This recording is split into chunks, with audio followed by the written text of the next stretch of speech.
Bonsoir téléspectateurs yu Sen TV ñu ngi leen di nuyu leen wax daleen ak jàmm seen émission 90 minutes chrono c'est donc reparti pour 90 minutes de débat d'échange et d'information tey nag ñu fas yéene waxtaane li nga xam ne moo ñeel campagne arachidière di jënd ak njaayum gerte wi ñu wax ne am na lu ci baax waaye bëri na loolu ay rëq-rëq yoo xam ne faaw rek ñu waxtaane ko ak ñi nga xam ne seen xam-xam màcc na ci ba tax na tey ñu daal leen ci plateau bi bokk na ci Serge Malou di directeur financement partenariat avec les organisations paysannes ñu lay nuyu bu baax a baax monsieur Serge Malou. maa ngi lay nuyu bu baax a baax Fatna.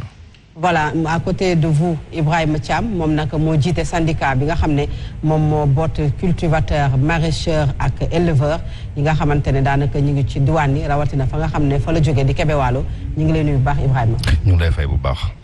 waaw ñu am ci plateau bi également El Hadj Goumbala moom nag mu nekk président régional bu ñi nga xam ne ñoom ñooy producteur stockeur li ñeel wàllug gerte gi ñu lay nuyu bu baax. monsieur Goumbala ñu leen di nuyu bu baax a baax di nuyu seen téléspectateurs yëpp. ñu am sunu naataango Abdoulaye Mbow journaliste rédacteur en chef quotidien à la Tribune monsieur Mbow maa ngi lay nuyu bu baax. waaw di la fay bu baax Fatou Abdou di nuyu bu baax sëñ bi Goumbala sëñ bi Malo ak sëñ bi Thiam di nuyu bu baax itam mboolem ñu ñuy seetaan si Sen TV. nañu leen ko waxee woon daanaka li ñuy waxtaanee moom mooy rek campagne arachidière bi ak li nga xamante ne moom la door bi mu door rek léegi nag mën nañoo wax ne sax ëpp na ayu bés boo xamante ne door na ci ay gox yu bari bu ñu dee def tey li nga xam ne mooy le point lan la ñu mën a jàpp monsieur Serge Malou. waaw merci beaucoup Fat Abdou damay d'abord di nuyu seen téléspectateurs yi di wax na campagne bi mënuñu wax commercialisation bi. te waxuñu ci ban contexte lañu entamé woon campagne bii nii parce que campagne bi dafa fekk benn feebar mu ñuy wax mbas mi Covid 19 boo xam ne dafa dugg au mois de mars te au mois de mars ku ne xam na ne foofu la ñuy paree campagne de commercialisation bi di tàmbale aussi campagne bii di ñëw. léegi nag ñu waroon préparer mise en place su engrais yeeg semence yeeg yooyu feebar bi ñëw ba feebar bi ñëwee aussi mu am organisme yu bari comme waa Banque mondiale waa FMI même waa FAO ne woon crise bi économique la sanitaire la mais dem na économique ba waaj a dem alimentaire donc dëkk bu ci nekk war nga jël say dispositions pour mën a bañ xiif attaquer sa dëkk c'est dans ce sens que le président Macky Sall mu teg fii fonds bu 1000 milliards bi mooy fonds Covid 19 bi ni mu ko defee ci entreprise yi noonu la ko defee aussi ci wàllu mbay bi parce que campagne bi initialement c'était une enveloppe de 40 milliards mu jël 20 milliards tegaat ko ci 40 milliards yi mu doon 60 milliards 60 milliards kon la ñu attaqué campagne bi avec une stratégie mooy les cultures vivrières au détriment des cultures de rente. Un programme bâti sur la sécurité alimentaire donc le ministre de l'agriculture de l'équipement rural noonu la ñu tabaxee campagne bi ñu dem ci nag yàlla may ñu aussi benn pluviométrie bu baax maanaam taw bi dans le temps comme dans l'espace bien rétabli sur bien réparti sur toute en tout cas dans toutes les zones de ce pays donc ñu dem ci ay cumul yoo xam ne gëj nañ ko gis peut-être cumul bi ñu am Ziguinchor au nord wala au centre di nga gis ne cumul yooyu gëj nañ ko am depuis 1950 tey Dakar bu ñu doon jooy ci inondation yi àll bi kontaan nañ baax ci niveau pluviométrie bi léegi tout le cumul a donné en tout cas des statistiques yoo xam ne ñi ngi xaar ay statistiques de record comme sur l'arachide ñi ngi xaar 1,8 million si ceeb bi ñi ngi xaar 1,4 million ci kàttanu yàlla. campagne commercialisation gerte bi nag tàmbale nañ ko depuis le 23 novembre te dina terminer 25 mai incha allah les mesures fortes yi nga xam ne état jël na ko mooy le prix au producteur le prix au producteur évolution bi mu am tey il est à 250 francs contrairement année dernière yoo xam ne 220 la woon ak année précédente yi di wax ne prix yi musuñu am prix bu yéegee nii 250 beneen mesure bi aussi mooy la taxe à l'exportation bi nga xam ne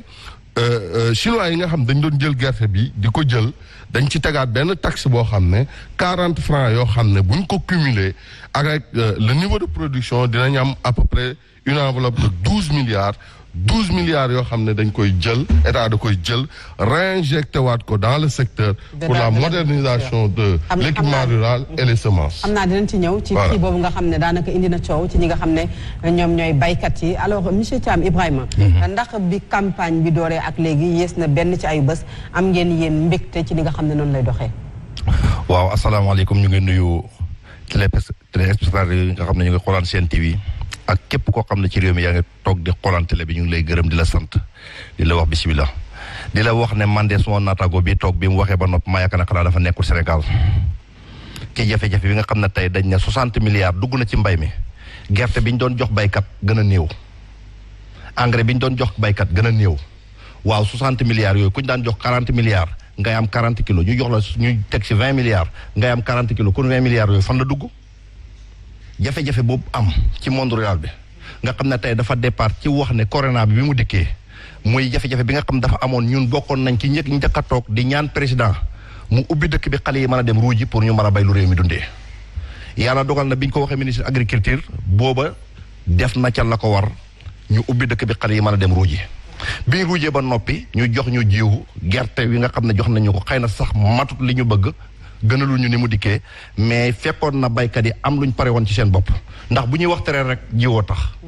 te waxtu wi ñu toll jafe-jafe bi nga xam dafa am ci biir monde rural bi bu nekkee tey président dafa am yéena am alal yoo xamante ne daf koy génnee di ko dugal ci biir monde rural bi damay na egg ci baykat bi nga xam ne tey moo tax président def ko ndax it nag nit du jiite am réew am yéene ci baykat ya am lu muy jëflanteeg baykat yi te heure bu nekk baykat bi di yuuxu kon am na fu mu des fi mu des lañ bëgg ñu defar ko ba nga xam ne lépp lu mu yéeneti ba di ko defar rek mu mën a egg ci baykat ci njaay ak jëndu gerte bi ndax doxalin bi yéen am ngeen yaakaar ne ni ñu ko waxee maanaam la mu war a générer ci ay milliards dina yegg si ci fi nga xamante ne mooy baykat yi waaw ñun ba léegi suñu yaakaar dafa tas ndax dañoo bokkoon ci kuréel gii doon wax ne kilo téeméer lañ bëgg waxuñ 250 ñun 250 ku koy wax rek xamoo li baykat dañ ci àll bi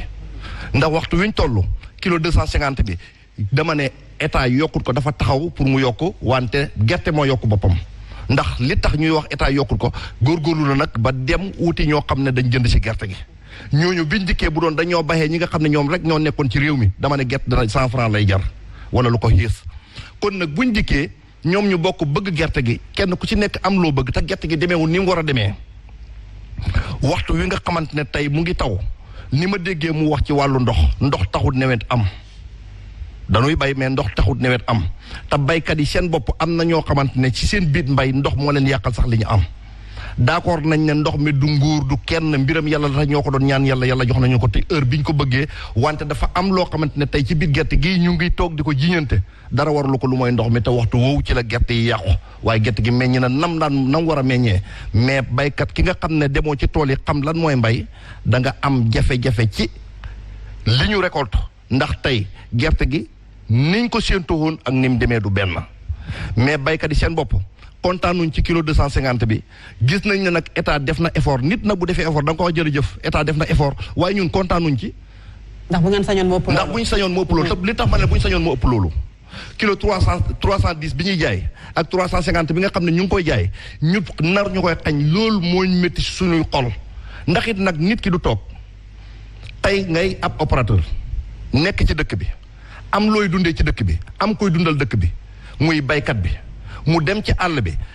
tey jamono ja nga xamante ne dañu simboog dafa jeex mais gerte ku simboog mu hut doo ko lekk ku simboog mu hut doo ko liggéey te gerte di simboog moo koy liggéey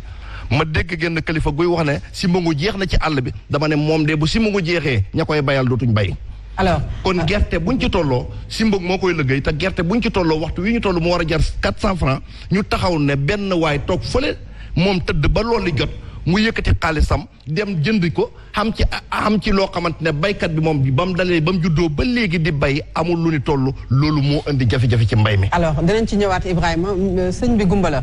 bu ñu ñëwee d'abord ci campagne bi dafa am processus bokk na ci semence bi nga xam ne dana koy joxe ñu bari nag gis nañu ne gerte gi maanaam semence bi dañoo ñaawlu anam gi nga xamante ne lañu ko joxe benn teg ci nag jàpp ne lu ci bari amul qualité gerte la goo xamante ne sax jàpp nañ ne dafay fënax lan nga mën a tontu ci loolu. waaw ñoo ngi nuyu ñëpp di nuyu say téléspectateurs yëpp di nuyu ñu bokkal plateau bi ku ci nekk sa tur ak sa sant di rafetlu jotaay bi di wax ne vraiment comme ni ko sëñ bi waxee campagne bala ñu naan campagne de commercialisation ne campagne agricole donc mu am un processus boo xam ne si ne dañ koy def nag bala ñuy yóbbu jiw parce que jiw bala ñu ko yóbbu dañuy agréer d'abord opérateur bi au niveau de DISEM pour mu doon opérateur semencier nga am ay qualité gerte yoo xam ne si ne moom nga war a contractualiser pour mën a am jiw ñu naan am na loo xam ne si ne ñu naan ko pré-base am base R1 R2 ainsi de suite. ñu bari nag jàpp nañu ne am na ci ñoo xamante ne dañuy tëpp li nga xam ne moom mooy jaar ci pré-base base R1 ba si R2. maanaam goo xamante ne joxe nañ leen ci baaraamu tuuma. waaw xam nga loolu am na service technique yoo xam ne si ne gerte gi ISRA lañ koy jëlee kenn loolu umpul kenn ISRA mooy am ay G2 G1 ainsi de suite créé ko ba mu doon base ba mu doon pré-base après ñëw ci base loolu ISRA bu jógee foofu jël ko jox ko lu mel ne UNIS. wala UNAVS bu ko defee ñooñu jël seen i membre jox leen gerte googu opérateur semencier yooyu nag jël ko multiplier ko au niveau de la base yow fi nga xam ne si ne fa nga nekk soit SDDR ba di la suivre wala DRDR ba di la suivre nga ñëw def sa déclaration de culture boo koy def ñi nga jox gerte gi yëpp ngay listé wane ne diw jox naa ko ma nga Sibassor diw jox naa ko ma nga Thiawando bu ko defee ñu def nag duñ mën a suivre yëpp dana am un échantillonnage bu ñu def échantillonnage boobu ci la ñuy dem xool gerte gi daal di def seen xayma noonu la ñuy notifier opérateur semencier bi bu ñu la joxoon par exemple 100 tonnes ñu xool ne multiplier nga ko ñu calculer ko ci base à 1 tonne 200 à l'hectare wala 1 tonne ñu xool ne loolu am nga plus de bu ñu ko xoolee xayma ko ñu ne am nga 500 tonnes yoo xam ne si ne war homologué nañ la ko sur 500 tonnes yooyu nag ci lañ la koy notifier jox la un programme boobu nag ci lañ lay wax ne la yóbbul tel dëkk ak tel dëkk boo koy yóbbu nag ci commission nga koy yóbbu ay commission indépendant la yoo xam ne si ne c'est les sous-préfets ak les préfets qui sont des présidents des commissions sur ces présidents de commission nag am na représentant béykat yaa nga fa maanaam représentant villageois yaa nga fa aussi ainsi de suite bu ko defee ñu ñëw bu ñu indee gerte gi ci commission bi saytu gerte gi ndax baax na bu ñu ko saytoo bu baaxee ñu xool ndax saaki mat na bu ñu xoolee loolu yëpp mu conforme ñu doog a réceptionner gerte gi te à partir de là nag ci la ñuy def distribution yi bu ñu defee distribution yi par carré lañ koy jël dañuy xool xayma daal di nekkat Sibassor wala Thiawando wala tel dëkk am na tant de carré bu ci nekk war na am temps ci loolu la ñuy xaymaa def répartition bi yàlla dimbali ñu nag bi ñuy loolu di am dafa tombé comme ni ko sëñ bi waxee mbas mi ñëw paysans yi organisé wu ba nga xam ne si ne ku ne distribution semence de wax ne regroupement de personnes yàlla def ñu organisé wu ba nga xam ne si ne tey village bi nga xam ne si ne war na am 20 tonnes ñu fexe ba délégué fa kenn koo xam ne si ne dana ñëw jël si ko.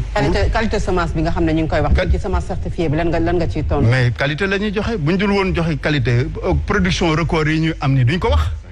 non production record yi ñu ni quoi qu'on dise il faut dire que l'État a fait des efforts parce que gerte gi tey boo xoolee régime bi fi jógee dafa privatiser woon Sonacos y avait Sonor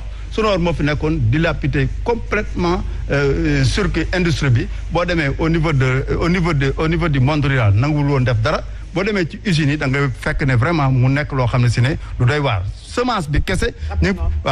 kese ma terminé foofu semence bi ñu ngi fi bàyyi woon 6 000 tonnes bi ñu demee bay wax ne 75 000 tonnes kon donc ñuy wax man béykat laa gàppax laa nekk j'ai 60 hectares yu may exploité opérateur semencier laa damay joxe semence opérateur de commercialisation damay def transport wàllu boobu ma ci woo rek ma wuyu la ci. te li ma lay wax lu leer laa lay wax. balaa maa ñëw ci yow Mbow je pense que Ibrahima mel na ne kàddu yi nga xamante ne moom la Goumbala wax jëm ci semence bi nga xam ne ñenn ñi jàpp nañu ne. joxuñu leen sax semence certifiée maanaam amul qualité. lan ngay tontu ci loolu parce que mel na ne d'accord ci. man d'accorduma ci ndax tout wanaa lañ ñuy jox semence certifiée xanaa si kaw jaww ji lañ koy bay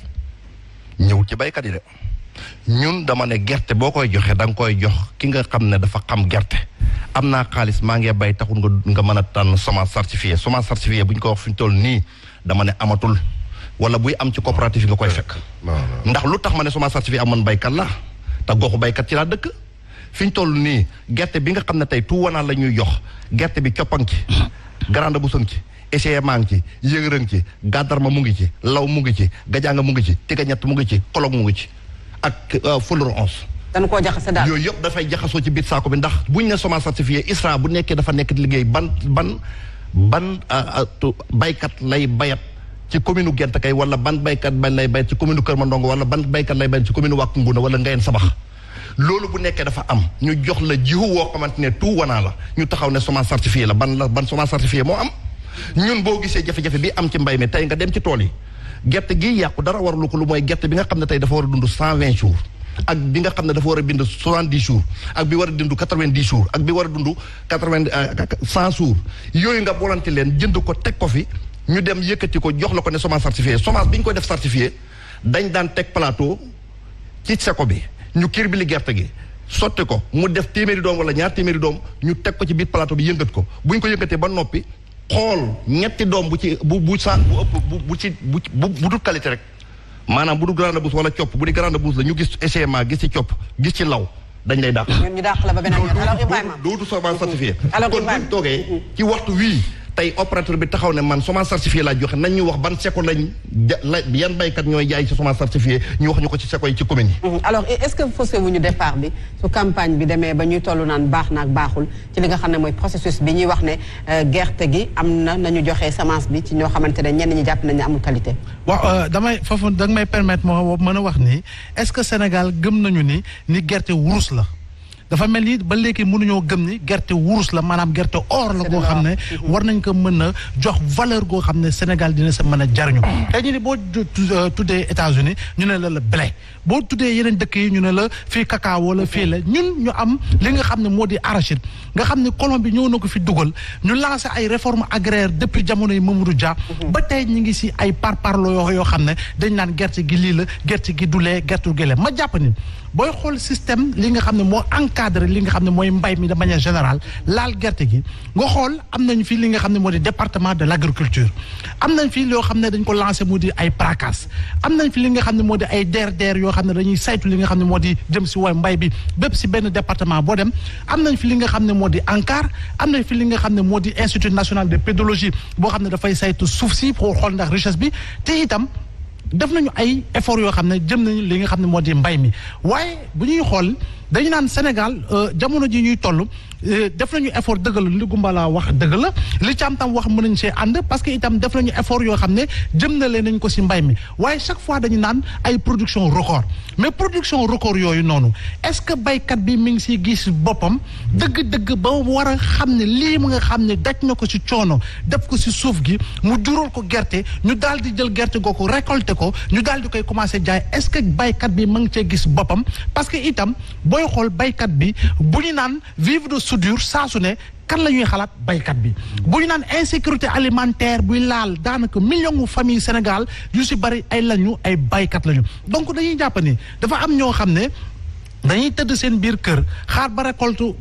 période bi jot ñu daal di ñëw génn yore seen ay camion te ñooñu ñooy nekk millionnaire chaque fois bu campagne arachidière bi jotee donc moo tax ma ne ñun da war ñu xool parce que boo nee faussé le départ lu tax war ñu taxaw ñu xool bu baax mécanisme yu mettre en valeur mécanisme yu war a mettre en valeur pour des objectifs clairs jëm si li nga xam ne mooy jariñoo dëgg-dëgg gerte gi waaye itam jariñ la si ñi nga xam ne ñoo koy bay ñoo moo xam ñi nga xam ne moo di baykat yi ba nga xam ne ku nekk dina si mën a gis boppam kii li mu wax am na solo parce que itam su ne woor nekkoon na fii ñu perdoon li nga xam ne moo di monopole national jëm si société nationale de commercialisation des oléagineux mu di Sénégal ñëwaat nañ ko renationaliser donc structure boobu noonu war nañu xool nu ñu ko war a gën a mën a dooleel ba nga xam ni moom dina mën a jariñoo si li nga xam ne moo di campagne bi ak production bi ak transformation bi waaye itam mu am répercussion positive et direct si nga ki nga xam ne moo di baykat bi te effectivement baykat bi moom moo waral lépp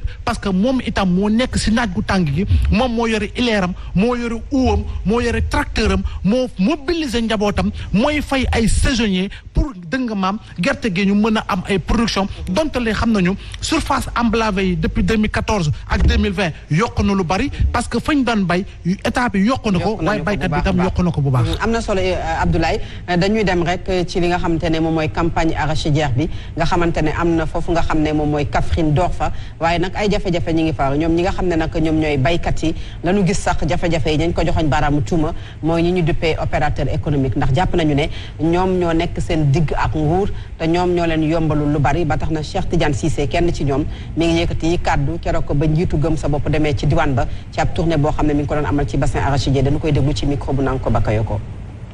Malheureusement léegi dafa am ñeneen ñu ci dugg ñoo xam ne ay individuel mooy indi coow li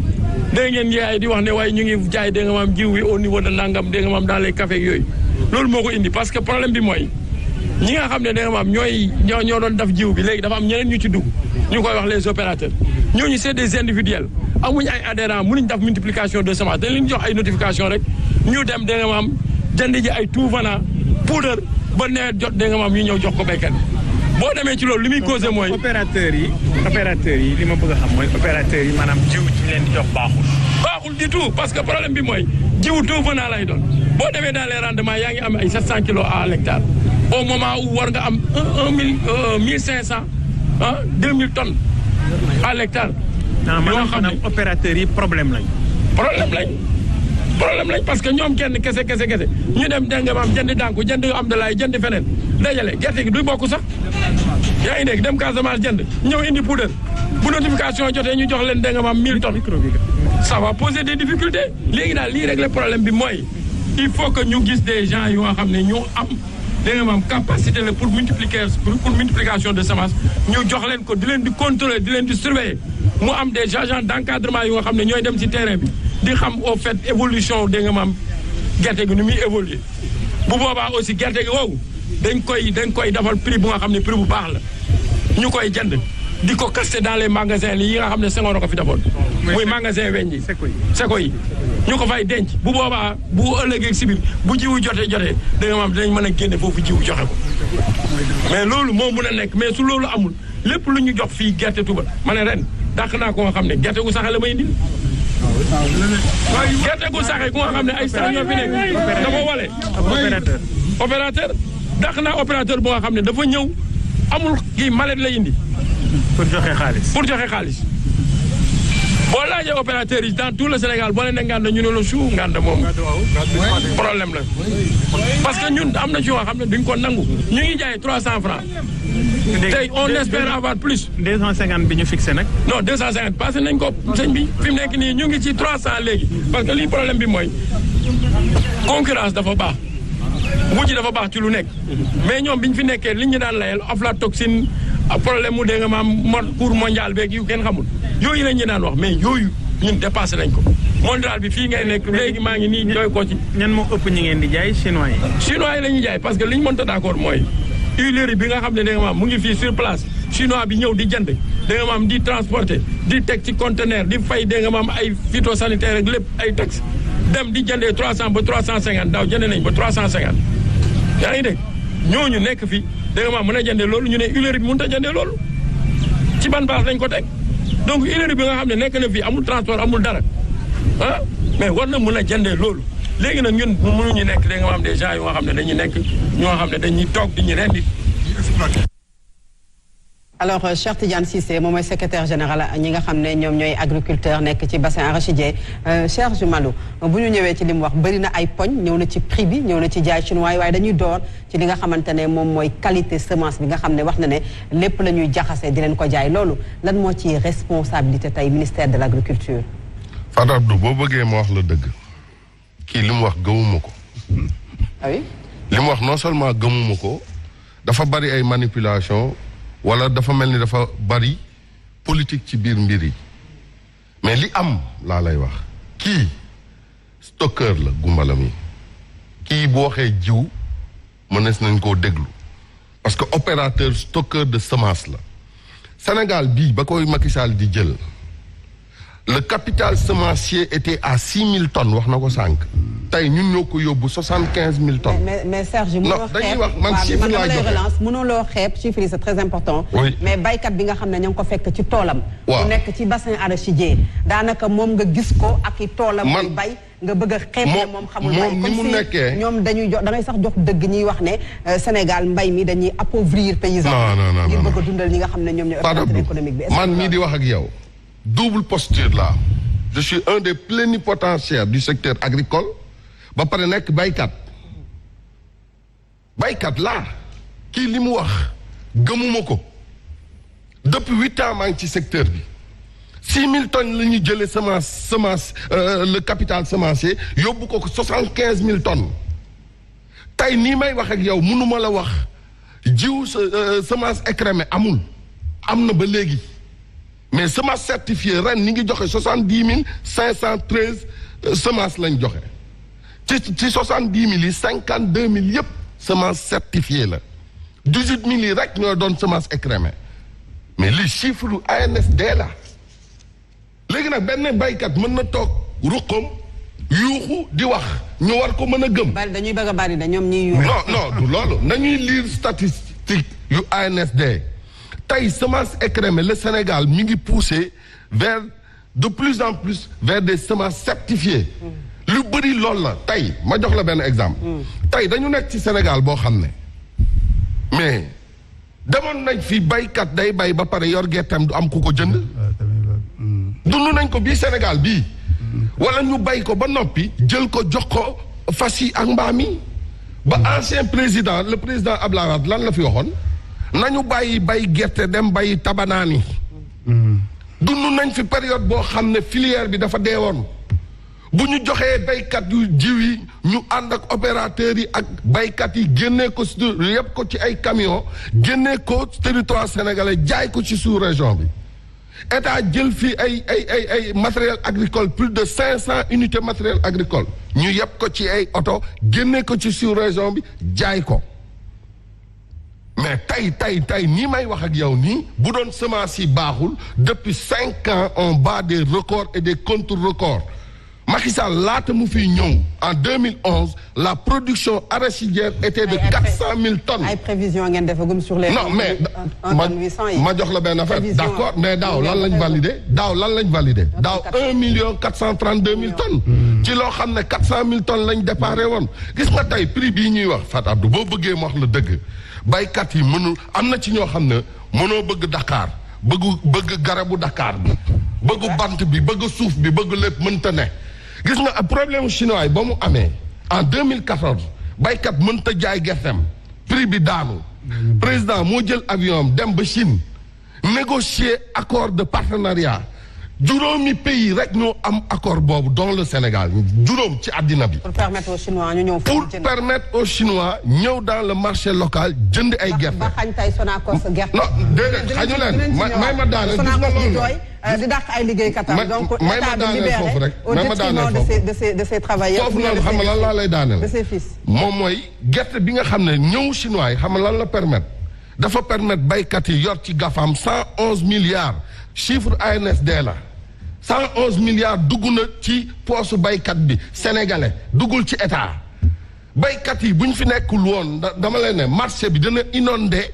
ci gerte boo xam ne duñ ko jënd loolu mooy réalité. alors balaa ma ñëw ci yow Ibrahima dafa mel ne yéen coow li ngeen di coow. di ko wax yëpp terewul nag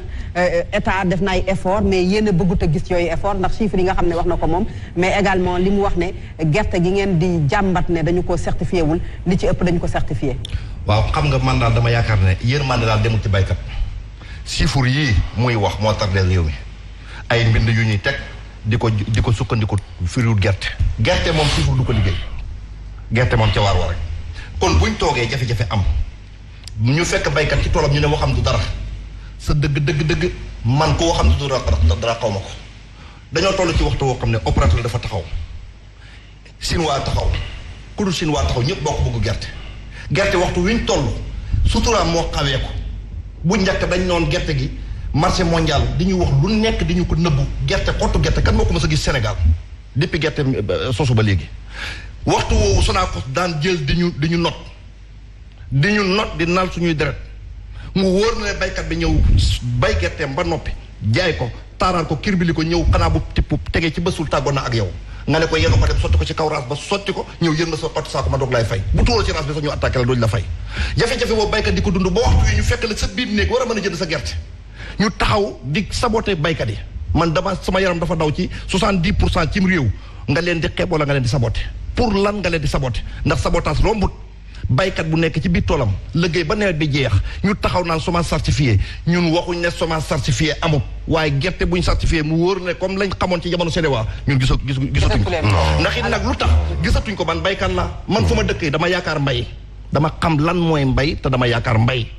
wóoru na ne gumbala mële di bay 70 hectares niroowuma ak moom am na leneen lu muy liggéey lu uuteeg mbay. te yaakaar na ko te mu ngi caay am lu ko ëpp li muy am ci mbay. wante buñ toogee yàlla jox wërsëgam mu demeewut ci benn côté man sama wërsëg demee ci benn côté damay bëgg réew mi ñu xam ne 70% ci réew mi ñoom ñoo gën a néew doole te li ñuy wax akku ci ñoom. kon buñ tooxee di calculer ay milliards ne dugg na ci poosu baykat nañu wax ci baykat yi mu dugg ndax lan la mooy tey opérateur yi nga xam ne dañ leen a tànn teg leen fi man dama yaakaar dañoo ëpp état bi xam-xam. dañoo ëpp état bi xam-xam xanaa mag boo koy yëkkati boo yëkkatee bopp tànk jutu nga yëkkati tànk bopp jut dama ne coono yu bëri taxawaay doo xam mooy dal ci diggante état bi ak opérateur yi. alors Goumbala mu mel ne liñ leen di ŋàññi bëri na wax naa ko sànq opérateurs yi ñoom ñooy gën a enrichir ci kaw ñi nga xamante ne ñoom ñooy baykat yi mu mel ne li ñuy bay daanaka moom rek dundee kese lañ koy def yenn saa yi sax duñ ca yegg. waaw c'est-à-dire xam nga loolu buñ ko waxee maanaam dañuy am benn interprétation bu ñuy def ci opérateur bu interprétation bu négatif. mais opérateur bi dama lay xamal benn mbir gis nga tey les semences wala les intrants opérateur bi mooy dem ci au niveau des banques lever ay fonds garantie def ay garantie lever ay fonds dem jënd engrais bi wala dem jënd semence yi ñëw dugal ko ci magasin bi jox ko état ba état nekk dans de bonnes conditions mën koo fay tey dama lay jox benn exemple rek gis nga prix carreau usine bi tey ñu ne prix carreau usine c'est 250 francs le kilo xam nga lan la ci opérateur bi am 14 500 francs par tonne la ci am parce que tey dañ ciy yokk li nga xam ne moom la transport bi am muy 12 francs 11 francs yi ci des moo représenté manutention bi ak frais financiers bi muy 37 500 francs par tonne 250 000 francs yi ñu wax noonu yëpp opérateur bi boîte à lettres la day jaar ci moom dem ci baykat bi c'est tout simplement ça kon donc opérateur bi ba pare nga jànkoonteeg usine avec les abattements tey boo jëndee 25 tonnes camion 25 tonnes ci baykat bi nga yóbbu ko usine ne la 25 tonnes yi nga indi am na suuf su ci ne am na xeer bu ci ne am na bant yu ci ne du ma ko jël te baykat bi jaay la ko bu nga ko xaymaa mu def ko en calcul de probabilité boo xam ne si ne daanaka nangu sa alal la jël ca 2 tonnes yoo xam ne du la ko fay loolu ci kaw bopp opérateur bi lay taw am nañ fi ay jamono ñu ne nañ def bord champ ak Farba Senghor am na ci ay jamono fi mu nekk nii les usines c'est pas lu doon loo nekkul loo xam ne si ne lu ñu tere kenn la kum neex ku ne muy baykat muy kum doon tu es un Sénégalais remplir nga les conditions am nga NINEA am nga registre de commerce demal au niveau des usines ñu agréé la. xam nga baykat yi ñu ci bari amul. waaw looloo tax nag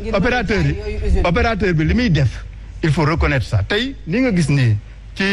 reportage bi au niveau de Kaffrine moi je le connais très bien li muy wax opérateur moom bayluwul yorul suuf yorul nduus yorul matériel mais je le connais xam na bu baax man xam naa ko bu baax li muy wax opérateur yi ma ne xam nga abu tool fi lañ ko fekk abu tool dem non ay accusation la ñuy defal parce que ay accusation la ñuy defal nga permettre ko jàll ko ci image yi kon donc bu ñu accusé dañ koy dindi tuuma li muy wax noonu c'est pas vrai parce que ñun suñu wàllu bopp. parce que li mu wax ci opérateur bi moo ko wax monsieur Goumbala. waaw d'accord mais li muy wax kii wax na léegi ma montré ne loolu nii lay demee. mais moom bu waxee tamit damay démontrer ne li mu wax amul. parce que nii lay demee gerte gi nii lañ koy joxe ak nii ñun on est des opérateurs yoo xam ne si ne dañuy contribuer au développement de ce pays donc man je dis que j'ai toujours combattu les Chinois yi nga xam ne si ne les étrangers bi yu fii ñëw parce que y a des am na li ñu war a am na ci ay étrangers yoo xam ne ñu ngi ñëw di jënd gerte c'est vrai que rehaussé nañ prix bi ñu ngi koy féliciter muy dem ci poche baykat bi mais li ñu war a wax mooy fexe ba baykat bi benn hectare bi muy bay di am 250 000 nañ fexe ba baykat bi benn même coono bi muy daj ci benn hectare bi nañ fexe ba muy daj même coono bi di am ñetti yoon wala ñaari yoon 250 000 te loolu mun na ne am na ay semences yoo xam ne si ne de qualité la mi ngi au niveau de l'ISRA ñu koy wax rafetkaar di ko wax yaakaar c'est des rendements à 1 tonne à 2 tonnes à 3 tonnes à l'hectare nañ gën a ful loolu mu dem ci baykat bi di gis boppam ci loolu la ñu war a wax ci aussi parce que boo demee tey au niveau de Mali boo demee mun nga jënd tey mboq mi mun nga ko jëndee à 85 francs le kilo Sénégalais bi mënu la jaay moins de 150 lu ko waral mooy rendement ba muy am kon nañ fexe baykat bi di am rendement bu baax di am loo xam ne si ne vraiment ci coono yi muy daj ci benn hectare di ko am 2 fois wala 3 fois loolu la ñu war a féliciter loolu la ñu war a encourager di wax ne tey suñu industrie yi nga xam ne si ne tey ñi ngi tëj tey boo demee Copéol boo demee West Africa Oil boo demee CAIT boo Sonacos daaw 28 000 tonnes la commercialisé te y a des milliers de gens yoo xam ne yu fay liggéey ñu doon suñuy jarbaat nekk suñuy doom nekk suñuy xarit di fa liggéey loolu la ñu war a wax ba li nga xam ne si ne moom la ñuy produire tey am na industrie boo xam ne mi ngi ubbi au niveau de Kahone nekk en face du centrale solaire daaw la ubbi mënul commencer parce que amul production kon lañ fexe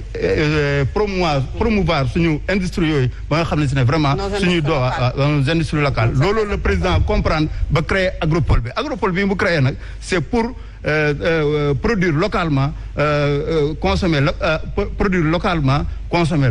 looloo tax agropole bi créé bu zone centre ba zone sud bi taxaw na ñu ngi taxawal présentement zone centre kon donc dinañ ci ñëwaat président alors Mbow bu fekkee ne moom mi nga xam ne ñoom ñooy ministère de l'agriculture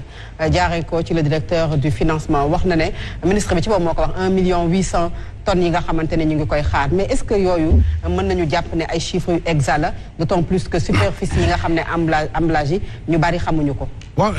prévision la ba fu ñu toll nii. prévision la comme nu ñuy defee budget rek ne nangami milliards la. ñu jàpp ni prévision la. prévision boobu nag pour ñu mën ko dëggal dañuy xaar effectivement ba nga xam ne campagne bi door nañ ko ba dugg ci carrément ba koy jeexal au mois de mai atum 2021 pour ñu mën a def effectivement li nga xam ne moo di xayma bi dëggantaan waaye nga may ma Fat Abdou moo Pello ak ki nga xam ne moo di monsieur Goumbala daaw dañu ne 1,432 tonnes. 432 tonnes yooyu monsieur Goumbala chinois yi ñaata la ñu yóbbu. 400 000 tonnes. li huileries yi ñaata la ñu yóbbu. 28 000 tonnes. 400 000 tonnes 28 000 tonnes mu des ñaata. muy ñaata 68 000 tonnes. te si 1,432 tonnes waaye la si des foofu la dugg. yaa bul fàtte consommation vert. waaw d'accord dañuy ñëw rek. mais yaa bul fàtte consommation vert. waaw gerte gi buy ñor. dañ koy commencer di lekk gerte gu tooy. waaw di lekk gerte gu parce que on a estimé à 250 000 tonnes. 250 000 tonnes nga ñëw ci production semence yi dem na 75 000 tonnes. mais ba tey yeggaguñu si li nga xam ne moo di daanaka dépassé guñu li nga xam ne moo di 500 000 tonnes mais xam nga lu tax ma laaj ko loolu parce que itam dafay baax parce que dafa mel ni kon boog Sénégal gerte gi lépp dañ ko tigadege defe naa ni tigadege wuñu ko gerte gi defe naa ni man sama wàll bopp ak Fat Abdou yéyu ñu gerte ba suñu ngaam yi wekkeeku ndax dañ ko lakk wala dañ ko li nga xam ne moo di baxal donc il faut ñu taxaw foofu parce que dafa am solo si ñuy wax chiffre ne nangami million la ak li nga xam ne moom lañu toftal si wàllu li nga xam ne moo di milliers de tonnes il faut que sénégalais yi itam ak baykat bi mën a ràññee bu baax ndax am estimation bi nga xam ne département de l'agriculture def na ko pour ñu mën a xam effectivement ñun fan la ñu toll ci gerte ak yan position la ñu war a amaat yu bees ay position yu yees ngir mën a gën a dooleel li nga xam ne moo di filière arachidière bi xam nga tudd nga ay tur man dama naan sax des fois yëpp baykat weesuwul sax am nit yoo xam ne da nga leen di je n'ai rien contre ces personnes là waaye secteur bay dafa nekk secteur bu vital boo xam ne dafay dundal dafay sàmmal dafay aar ba nga xam ne am na yenn profil yoo xam ne amuñu sax pour ñu nga nommer leen tabb leen di ñu nekk li nga xam ne moo di ministère de l'agriculture boo tudd nga fi tur si jamonoy Abdoulaye Wade mais nañu dellu si gouvernement Macky 1 kañ fa tabboon ki nga xam ne moo di ministre de l'agriculture et de l'équipement rural est-ce que am na li nga xam ne moo di profil boobu pour mën a occuper poste bi buñ ñëwaatee dëgg-dëgg si li nga xam ne moo di gerte xam nga tey jii nii yaa ngi wax prix bi yóbbu nañ ko 250 francs def nañu effort waaye man dama gëm donte du ma expert si biir du ma baykat du ma kii lekkatu gerte la ak lekkatu tigadege waaye damay jàpp ni prix boobu war na mën a yokku ba jëm si juróom-benn fukk mu di 300 war na mën a dem ba si li nga xam ne moo di 350 ba 400 xam lu tax moo loolu chinois bi bu ñëwee kii di nekk opérateur di fay 250 ma 275 chinois bi di la proposer 350 des fois ba 400 mais looy def da ngay jël gerte gi yow doo xool Sénégal gi da ngay seet fan la borom bët yu sew yi nekk nga dem wëri ko pour jaay ko sa gerte da ngay am bénéfice bi nga xam ne amaana état waroon na la ko mën a permettre amuloo ko ñaar moo di tey jii nii chinois bi bu ñëwee jënd kilo bi gerte xoolal chinois bi bu ko yóbbee dëkkam day jël gerte bi xolli ko jël doom gi yokk ci xorom ak suukar def ci emballage bu rafet tuddee ko xooma sung-sung ñëw jaayee ñu ko 100 grammes bi ak 400 francs lu tax ñun waruñu mën a lu ñu koy waxee insister si li nga xam ne moo di unité de transformation ba nga xam ne au-delà des huileries yu muy wax ñu am problème de fa lay daanale ñu war a mën a am li nga xam ne gerte gi ñun lu si bari ñoo koy récupérer waat mën ko transformer mais def ko tigadeke de qualité mais def ko chocolat de qualité mais def ko saabu de qualité ba nga xam ne daanaka bénéfice bi fa lay toll parce que ka bay fii la dëkk ka transformer fii la dëkk ka koy jënd fii la dëkk ka koy consommer fii la dëkk